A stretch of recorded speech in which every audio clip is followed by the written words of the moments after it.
Assalamualaikum warahmatullahi wabarakatuh. Apa kabar teman-teman semua? Kali ini saya ingin membagikan sedikit wawasan tentang perkuliahan saya. Perkenalkan, nama saya Alfian yang saat ini kuliah di Universitas Cikubang atau Unisbang Semarang yang mengambil program studi pendidikan profesi akuntansi. Saya ingin membagikan sebuah materi yang nantinya saya presentasikan untuk memenuhi tugas perkuliahan di kampus ini.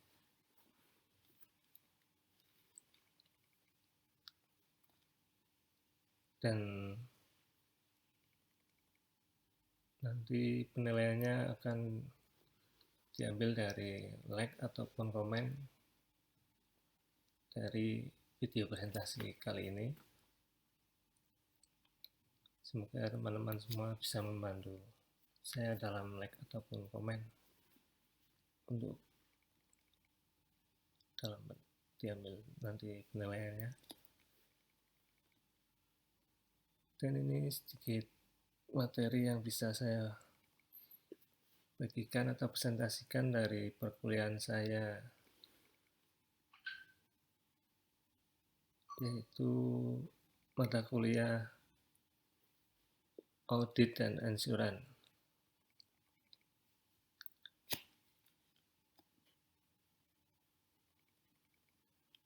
Langsung saja untuk saya presentasikan tentang materi yang akan saya bagikan kepada teman-teman.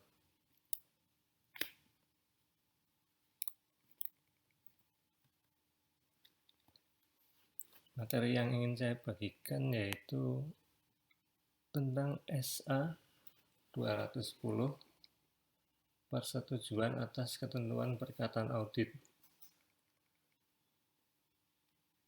Dan ini nama saya Alfian, nomor NIM-nya 215103014. Langsung saja ke materi yang akan saya bagikan. Pendahuluan. Auditor dan klien harus menyetujui ketentuan perikatan. Ketentuan yang disepakati perlu dicatat dalam surat perikatan audit. Di sini antara auditor dan klien harus mencapai persetujuan bersama untuk melakukan perikatan sebuah kerjasama antara audit dan klien. Prakondisi untuk suatu audit yang pertama digunakan oleh manajemen kerangka laporan keuangan yang berlaku dalam persiapan laporan keuangan, dan yang kedua persetujuan manajemen dan jika sesuai CCWG dengan premis dasar di mana audit dilakukan. Untuk pembatasan ruang lingkup sebelumnya terhadap penerimaan perikatan audit, auditor yakin bahwa pembatasan tersebut akan mengakibatkan auditor menolak memberikan suatu opini, maka ia tidak akan menerima perikatan tersebut. Jadi di sini harus ada kesepakatan yang harus disepakati dulu antara auditor dan pihak klien. Setelah kesepakatannya tercapai, barulah di situ akan dilakukan kerjasama. Untuk selanjutnya, surat perikatan audit. Surat yang ditulis oleh auditor kepada kliennya. Isi dari surat ini, isi utamanya yaitu yang pertama ada tujuan dan ruang lingkup audit. Yang kedua, tanggung jawab auditor. Yang ketiga, tanggung jawab manajemen. Yang keempat, identifikasi kerangka pelaporan keuangan yang berlaku untuk menyusun laporan keuangan, dan yang kelima, referensi ke bentuk dan isi yang diharapkan dari setiap laporan yang akan dikeluarkan oleh auditor. Hal-hal lain dapat ditambahkan jika peraturan perundang-undangan menentukan secara cukup rinci ketentuan perikatan audit. Auditor tidak perlu mencatatnya dalam perjanjian tertulis, kecuali untuk fakta bahwa peraturan perundang-undangan tersebut berlaku. Jadi di sini jelas ya, untuk surat perikatan auditor itu ya sesuai lah dengan peraturan perundang-undangan yang berlaku.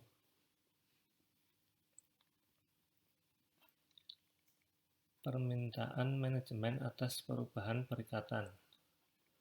Yang pertama, jika memberikan tingkat keyakinan yang lebih rendah, maka pertimbangan ketetapan alasannya jika syarat perikatannya adalah diubah, auditor dan klien harus menyetujui persyaratan baru. Yang ketiga, sebelum menyetujui perubahan, auditor akan mempertimbangkan implikasi hukum atau kontraktual dari perusahaan tersebut. Yang keempat, laporan tersebut tidak akan menyertakan referensi ke perikatan awal. Yang kelima, ada jika auditor tidak mampu untuk menyetujui perubahan perikatan dan tidak diizinkan untuk melanjutkan perikatan awal, auditor harus menarik diri dari perikatan audit.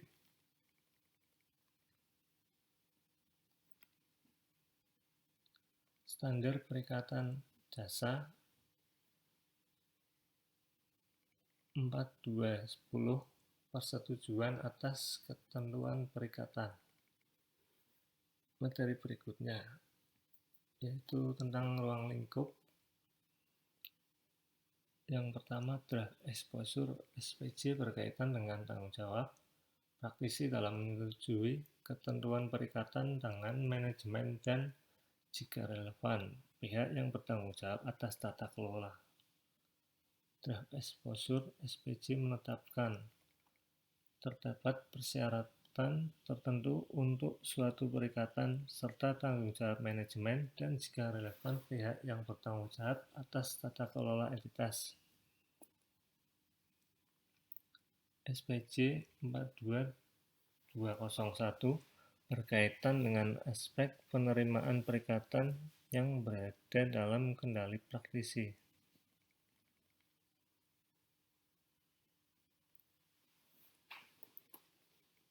Untuk draft exposure SPJ ini berlaku efektif untuk perikatan yang dilakukan pada atau setelah 1 Januari 2021. Yaitu di sini tanggal yang paling efektif ya di awal tahun untuk melakukan sebuah perikatan audit ya, atau kerjasama antara auditor dan kliennya.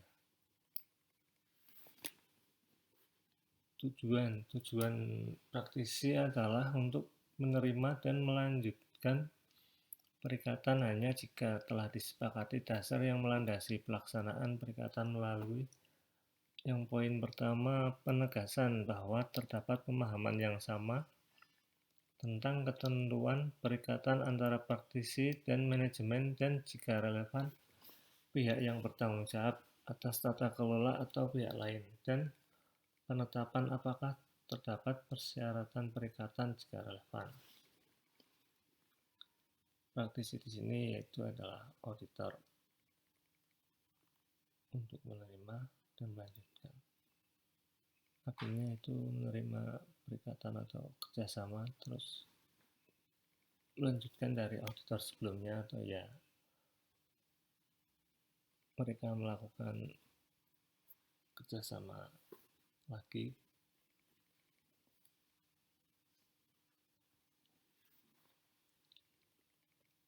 Untuk definisi persyaratan perikatan yaitu kesepakatan dari manajemen dan jika relevan pihak yang bertanggung jawab atas tata kelola atau pihak lain terhadap premis atau pelaksanaan perikatan serta kerangka pelaporan keuangan yang dilakukan oleh manajemen dalam menyusun laporan keuangan jika relevan. Premis yang berkaitan dengan tanggung jawab manajemen dan jika relevan pihak yang bertanggung jawab atas tata kelola atau pihak lain yang melandasi pelaksanaan suatu perikatan, yaitu bahwa manajemen dan jika relevan pihak yang bertanggung jawab atas tata kelola atau pihak lain telah mengakui dan memahami bahwa mereka bertanggung jawab atas hal yang fundamental dalam pelaksanaan perikatan sesuai dengan standar profesi jasa akuntansi.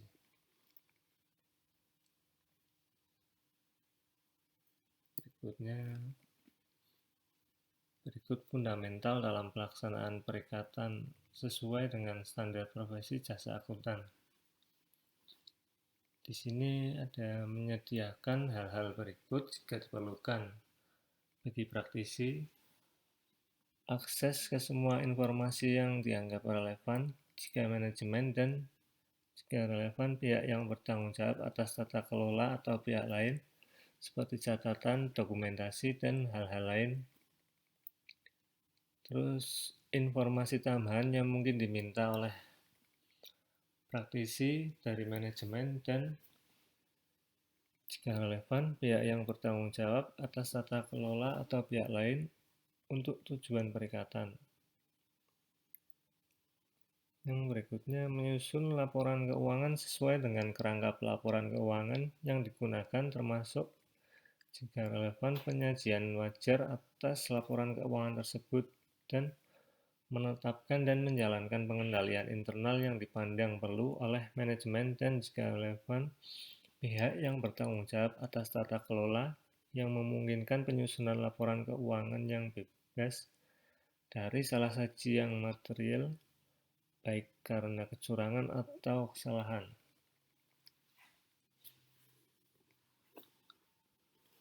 Sedangkan untuk ketentuan-ketentuan di sini ada 5 hal, yaitu yang pertama persyaratan perikatan, yang kedua persetujuan atas ketentuan perikatan, yang ketiga perikatan berulang, berikutnya ada penerimaan perubahan dalam ketentuan perikatan, yang terakhir pertimbangan lain dalam penerimaan perikatan yang berhubungan dengan laporan keuangan. Di sini akan saya jelaskan satu persatu ya. Untuk yang pertama, persyaratan perikatan. Dalam rangka menetapkan apakah ada persyaratan perikatan, maka praktisi harus, jika relevan, memperoleh persetujuan dari manajemen bahwa manajemen mengetahui dan memahami tanggung jawab atas hal-hal berikut, yaitu memberikan kepada praktisi akses ke semua informasi yang dianggap relevan oleh manajemen seperti catatan, dokumentasi, dan hal lain. Dan informasi tambahan yang diminta praktisi ke manajemen untuk tujuan perikatan. Terus ada juga penyusunan laporan keuangan sesuai dengan kerangka laporan keuangan yang digunakan dan pengendalian internal yang ditetapkan manajemen yang diperlukan dan penyusunan laporan keuangan yang bebas dari salah saji secara material, baik karena kecurigaan, kecurangan, atau kesalahan. Menentukan kerangka pelaporan keuangan yang akan digunakan dalam penyusunan laporan keuangan. Persetujuan atas ketentuan perikatan. Di sini praktisi harus menyepakati ketentuan perikatan dengan manajemen atau pihak yang bertanggung jawab atas tata kelola atau pihak lain. Jika relevan, ketentuan perikatan yang telah disepakati harus ditulis dalam surat perikatan atau bentuk kesepakatan tertulis lain yang sesuai, serta harus mencakup yang A, yaitu tujuan dan ruang lingkup dari perikatan, B. Tanggung jawab dan praktisi, C. Tanggung jawab dari manajemen, D. Ada identifikasi kerangka pelaporan keuangan yang digunakan dalam penyusunan laporan keuangan jika relevan, dan yang terakhir, referensi ke bentuk dan isi laporan yang akan dikeluarkan oleh praktisi. Jika peraturan perundang-undangan menentukan secara rinci ketentuan perikatan, maka praktisi tidak perlu mencantumkan dalam kesepakatan tertulis, kecuali untuk bukti bahwa peraturan perundang-undangan tersebut berlaku dan manajemen mengakui dan memahami tanggung jawabnya sebagai mana ditetapkan di paragraf 06 bagian A. Perikatan berulang. Dalam perikatan berulang, praktisi harus menilai keberadaan kondisi yang mengharuskan ketentuan perikatan diubah dan butuh tidaknya untuk mengingat entitas tentang ketentuan perikatan yang masih berlaku. Di sini perikatan berulang itu ya maksudnya memperpanjang kerjasama antara seorang auditor dan kliennya. Apakah auditor itu akan digunakan jasanya kembali atau digantikan oleh auditor lain.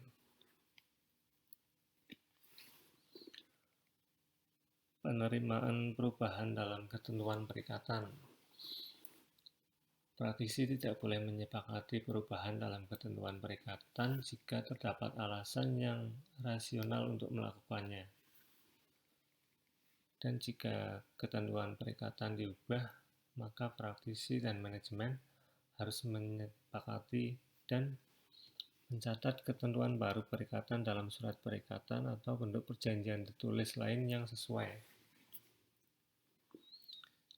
Untuk yang berikutnya, jika praktisi tidak dapat menyepakati perubahan atas ketentuan perikatan dan manajemen tidak mengizinkan praktisi untuk melanjutkan perikatan semula, maka di sini praktisi harus menentukan keberadaan kewajiban baik secara kontraktual maupun dalam bentuk lain untuk melaporkan kondisi tersebut kepada pihak lain seperti pihak yang bertanggung jawab atas tata kelola, pemilik, atau regulator. Pertimbangan lain dalam penerimaan perikatan yang berhubungan dengan laporan keuangan. Di sini terdapat ketentuan tambahan oleh peraturan perundang-undangan terhadap standar pelaporan keuangan. Dalam poin 15 ini, jika terdapat ketentuan tambahan dalam peraturan perundang-undangan terhadap ketentuan standar pelaporan keuangan yang ditetapkan oleh badan yang berwenang, maka praktisi harus mempertimbangkan ada tidaknya pertentangan antara standar pelaporan keuangan dan ketentuan tambahan tersebut. Jika terjadi pertentangan, maka praktisi harus membahasnya dengan manajemen mengenai sifat dari ketentuan tambahan tersebut dan harus menyepakati apakah A.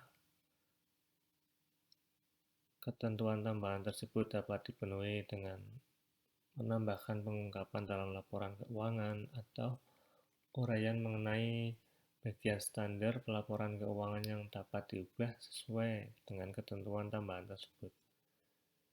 Jika tidak ada satupun tindakan di atas yang dapat dilakukan, maka praktisi harus mempertimbangkan untuk membuat penekanan dalam laporan praktisi.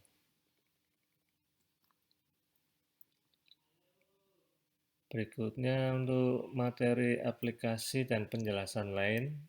Di sini ada 5 poin juga. Untuk yang pertama ada ruang lingkup, yang kedua ada prasyarat perikatan, yang ketiga ada persetujuan atas ketentuan perikatan, yang keempat ada penerimaan perubahan dalam ketentuan perikatan, yang kelima pertimbangan lain dalam penerimaan perikatan.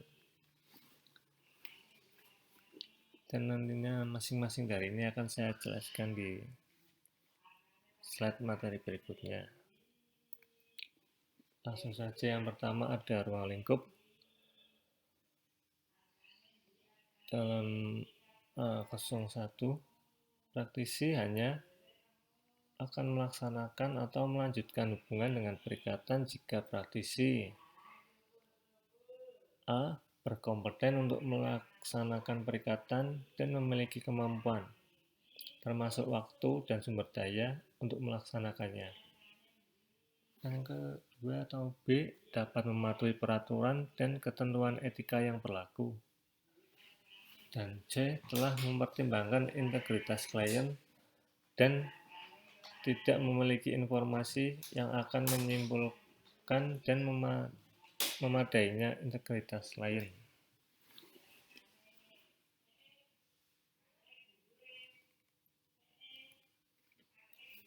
Berikutnya ada prasyarat perikatan, persetujuan atas tanggung jawab manajemen.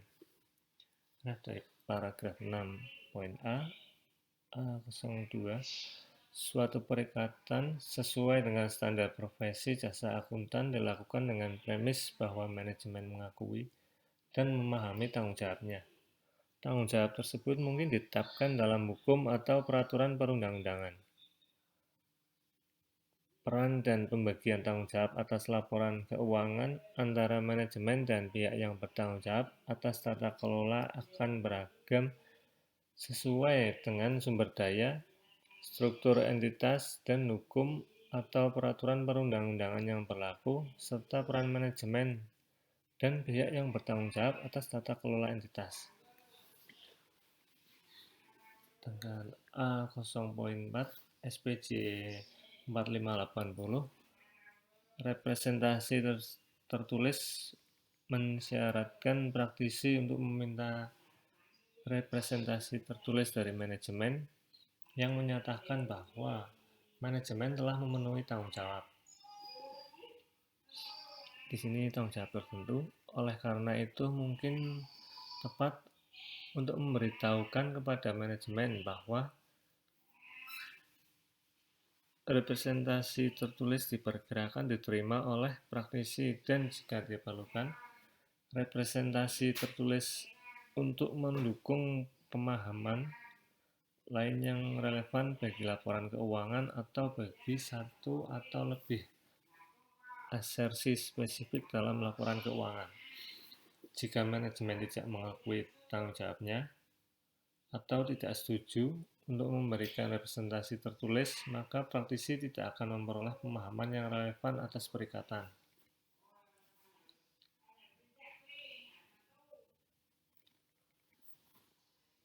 Pengendalian internal, dari paragraf 06.a.111, ada manajemen melaksanakan pengendalian internal yang dianggap perlu untuk memastikan agar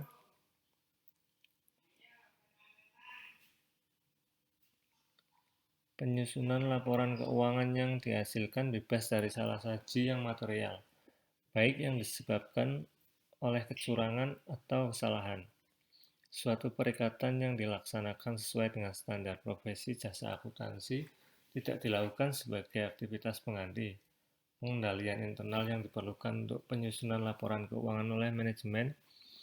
Oleh karena itu, jika relevan, praktisi disyaratkan untuk memperoleh persetujuan manajemen yang menyatakan bahwa manajemen mengakui dan memahami tanggung jawabnya atas pengendalian internal.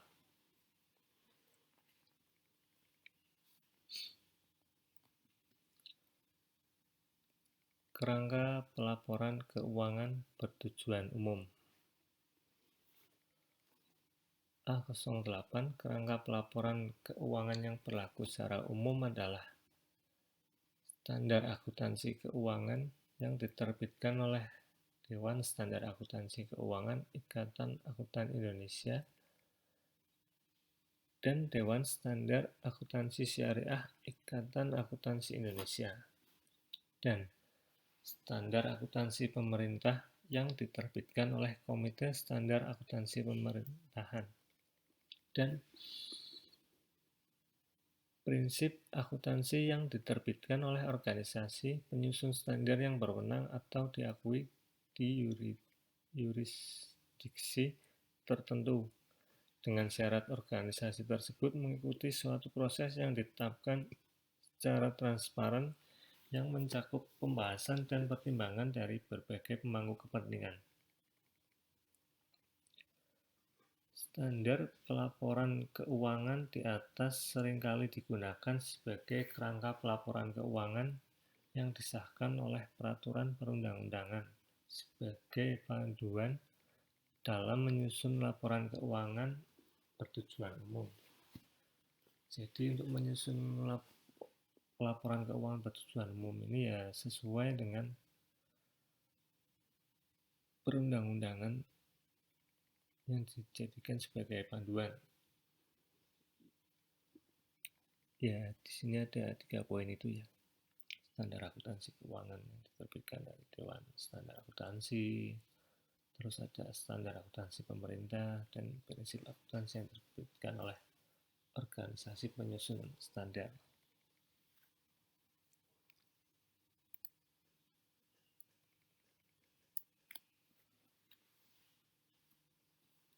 Persetujuan atas ketentuan perikatan.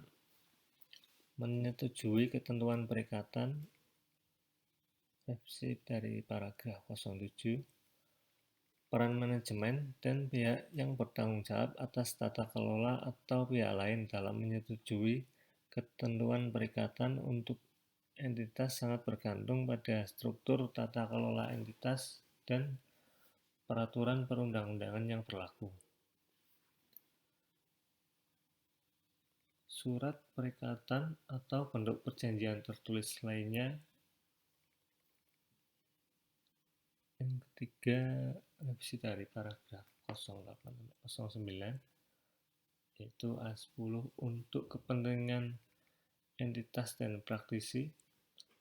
Praktisi akan mengirimkan surat perikatan sebelum dimulainya perikatan untuk menghindari kesalahpahaman yang mungkin terjadi antara praktisi dengan manajemen atau pihak lain jika relevan. Sehubungan perikatan tersebut, meskipun dalam kondisi tersebut, dalam paragraf 09, mengizinkan surat perikatan hanya memuat hal-hal yang relevan dengan peraturan perundang-undangan yang berlaku, dan tentunya manajemen mengakui dan memahami tanggung jawabnya, maka praktisi harus mempertimbangkan hal-hal yang dimasukkan dalam surat perikatan sebagai informasi bagi manajemen. Bentuk dan isi surat perikatan yaitu untuk A11, bentuk dan surat isi perikatan dapat beragam untuk setiap entitas. Paragraf 06 dan 10 menjelaskan tentang tanggung jawab manajemen. Selain memasukkan hal-hal yang diharuskan oleh paragraf 08, surat perikatan dapat memasukkan hal-hal seperti penjelasan ruang lingkup, termasuk referensi terhadap peraturan perundang-undangan, standar profesi jasa akuntan, kode etik akuntan Indonesia, dan referensi lain dari regulator atau asosiasi profesi yang harus dipatuhi oleh praktisi. Poin kedua, bentuk komunikasi lain yang digunakan oleh praktisi untuk menyampaikan hasil perikatan. Untuk poin ketiga, pengaturan yang berkenaan dengan perencanaan dan pelaksanaan perikatan, termasuk komposisi tim perikatan. Poin keempatnya, ekspektasi bahwa manajemen akan memberikan akses kepada semua informasi yang relevan, termasuk ekspektasi bahwa manajemen akan memberikan akses kepada informasi yang relevan untuk diungkapkan. Untuk poin yang terakhir, persetujuan manajemen untuk menyediakan informasi yang relevan secara tepat waktu, sehingga memungkinkan praktisi menyelesaikan perikatan sesuai dengan jadwal yang direncanakan.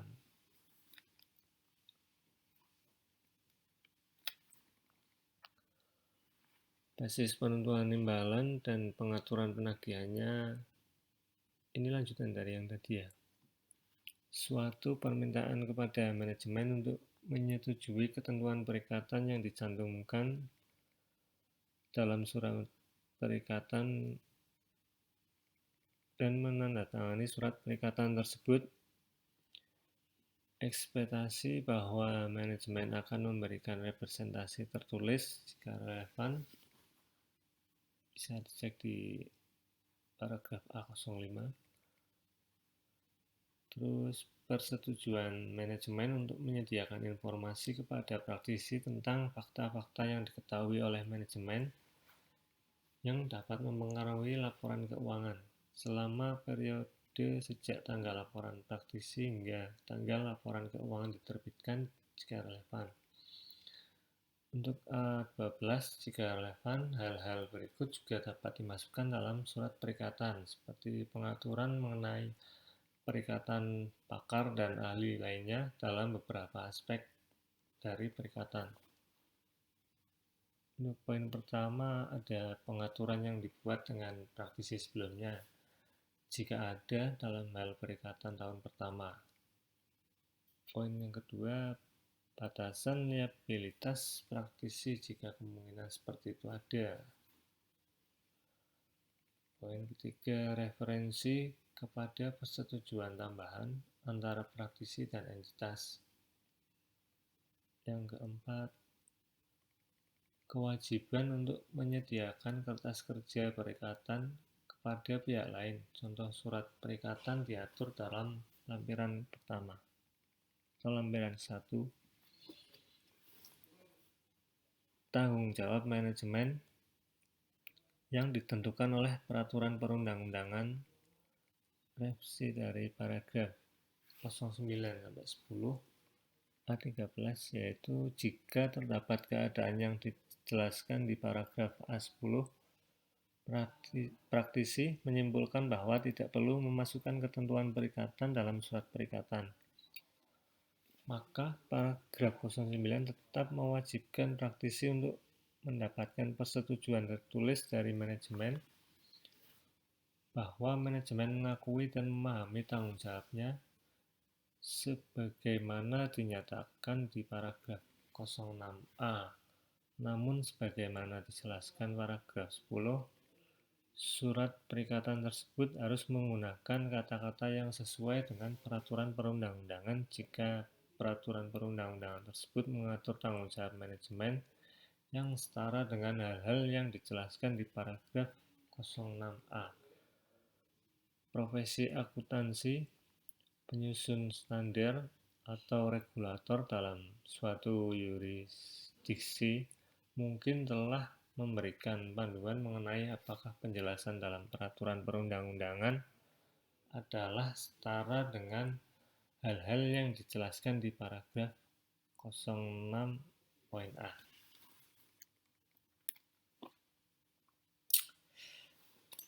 Perikatan berulang, revisi dari paragraf 11 A14. Praktisi dapat memutuskan untuk tidak mengirimkan surat perikatan yang baru atau perikatan tertulis lainnya di setiap periode. Namun demikian, terdapat beberapa faktor yang menyebabkan perlunya untuk mengubah surat perikatan atau untuk mengingatkan klien tentang hal-hal sebagai berikut jika relevan. Yang pertama yaitu adanya indikasi bahwa entitas salah dalam memahami tujuan dan lingkup perikatan. Berikutnya, adanya revisi atau penambahan ketentuan khusus pada perikatan. Poin ketiga, pergantian manajemen senior. Poin yang keempat, perubahan kepemilikan secara signifikan. Terus perubahan signifikan dalam sifat atau ukuran bisnis klien. Ada lagi perubahan ketentuan hukum atau regulasi. Ada juga perubahan kerangka pelaporan keuangan yang digunakan dalam penyusunan laporan keuangan dan perubahan ketentuan pelaporan lainnya.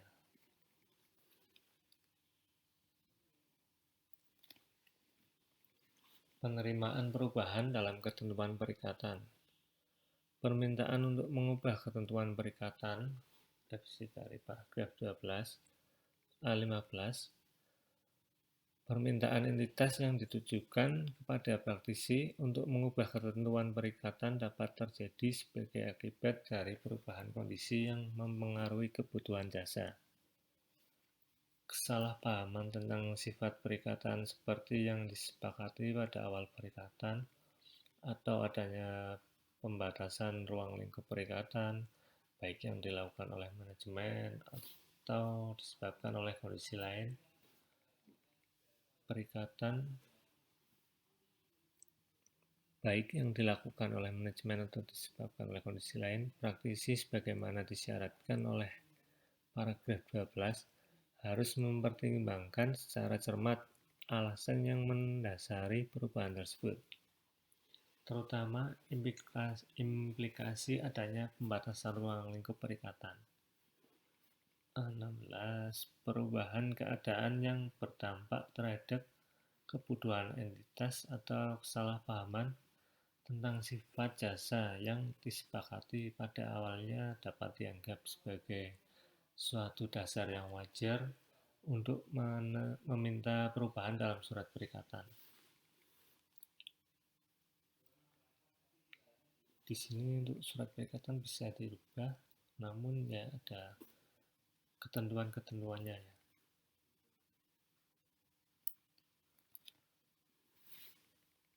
Pertimbangan tambahan dalam penerimaan perikatan.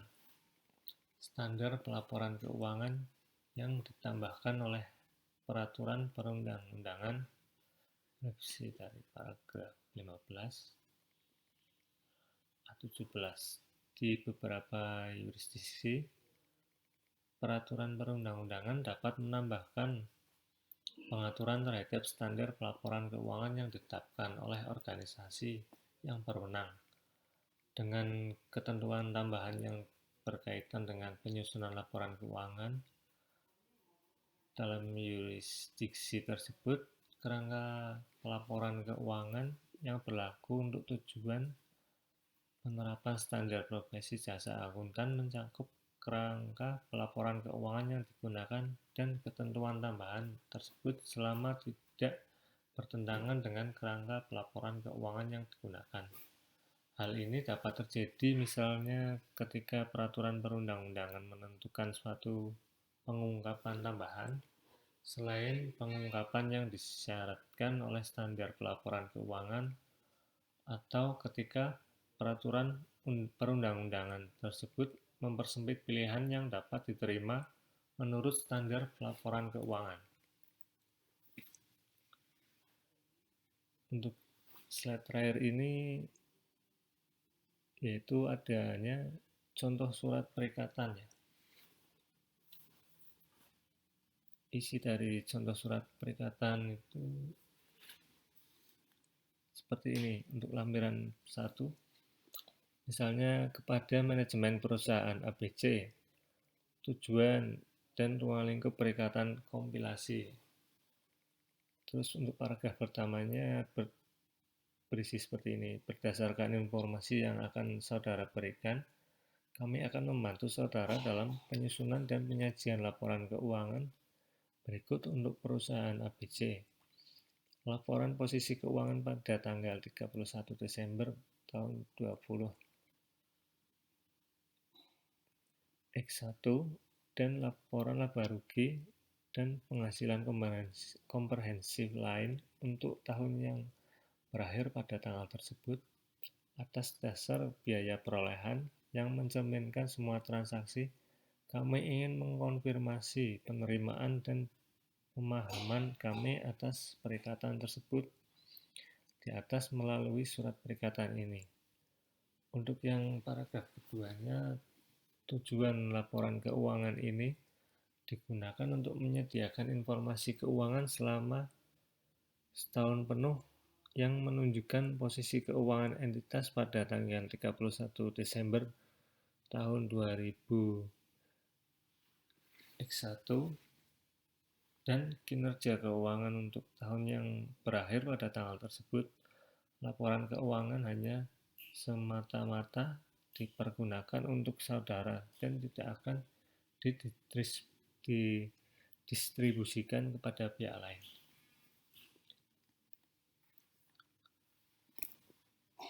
Sedangkan untuk tanggung jawab kami di sini sebagai auditor.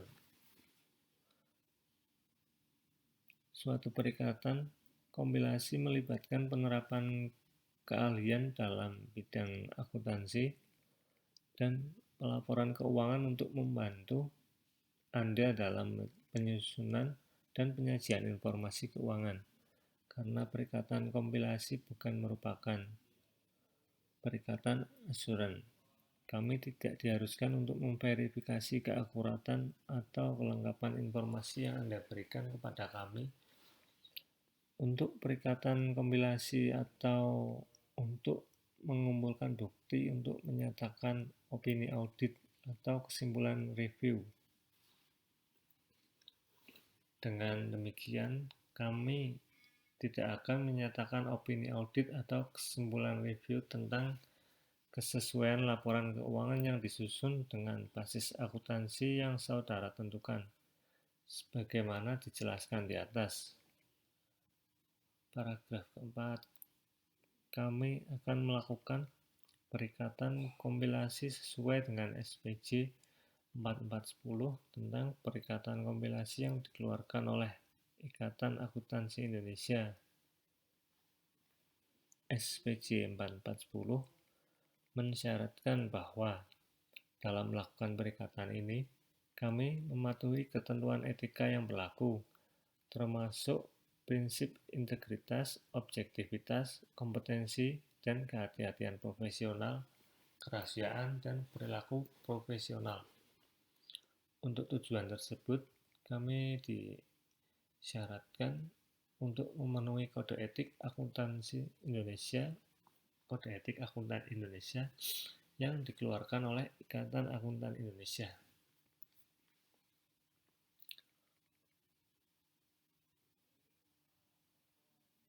Untuk tanggung jawab saudara, perikatan kompilasi yang akan dilaksanakan atas dasar bahwa saudara mengetahui dan memahami peran kami adalah untuk membantu saudara dalam penyusunan dan penyajian laporan keuangan sesuai dengan kerangka pelaporan keuangan yang digunakan. Dengan demikian, saudara memiliki tanggung jawab keseluruhan yang mendasar terhadap pelaksanaan perikatan kompilasi yang kami lakukan sesuai dengan SPJ 4410. Menyediakan hal-hal berikut kepada kami,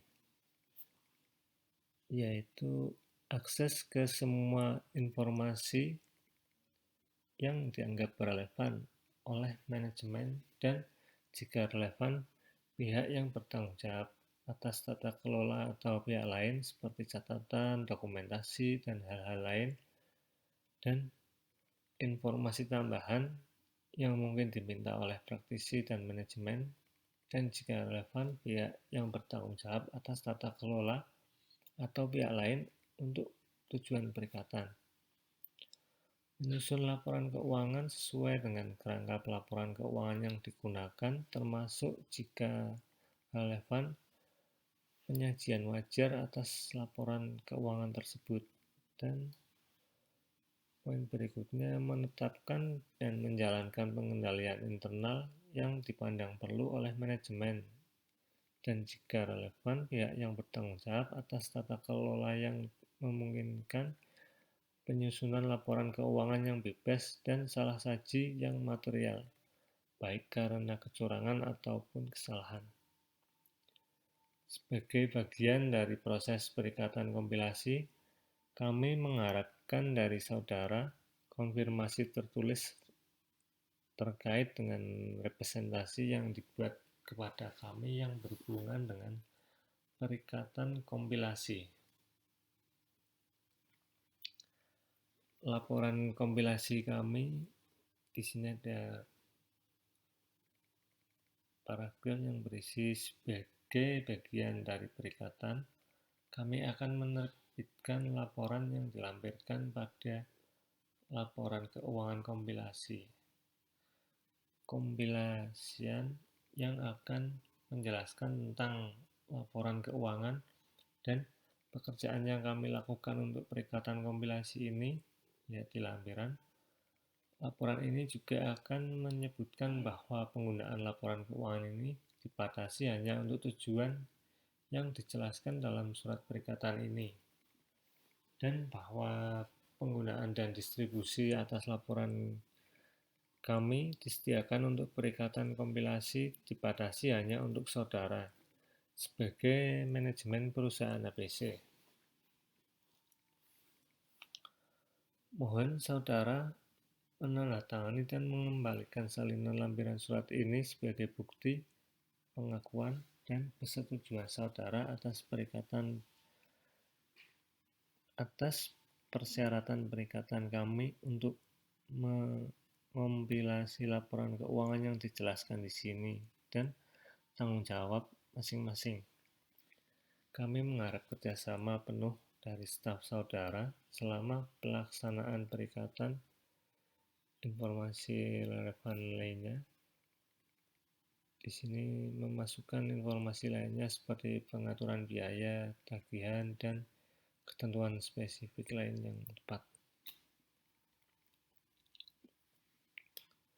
Slide berikutnya yaitu ada tanggal, nama KJA, kantor jasa akuntan, jika tidak tercantum dalam kop surat kantor jasa akuntan.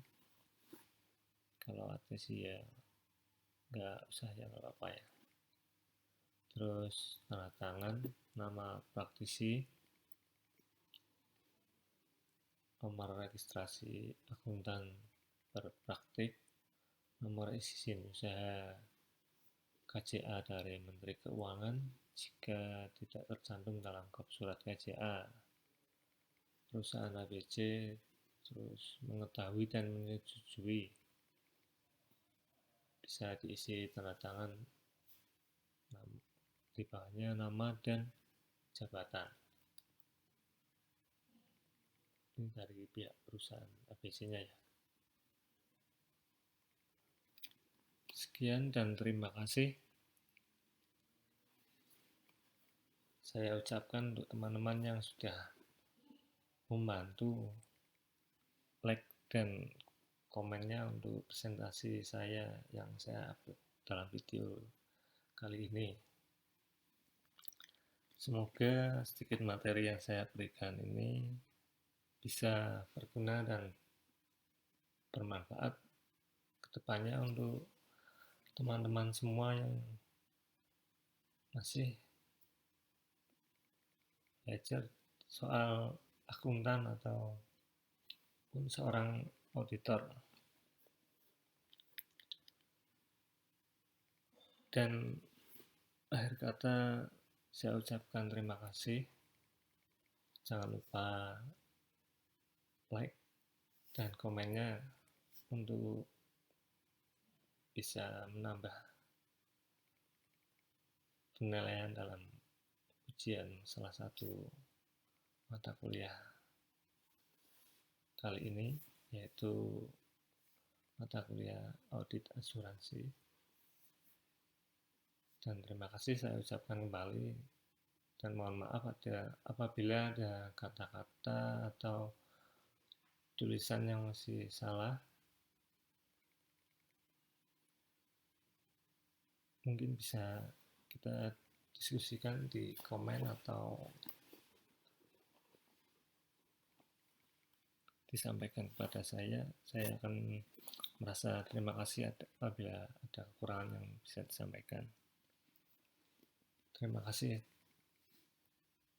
atas waktunya untuk teman-teman semua yang sudah meluangkan waktu hingga akhir dari presentasi ini. Dan saya ucapkan terima kasih. Wassalamualaikum warahmatullahi wabarakatuh. Terima kasih teman-teman.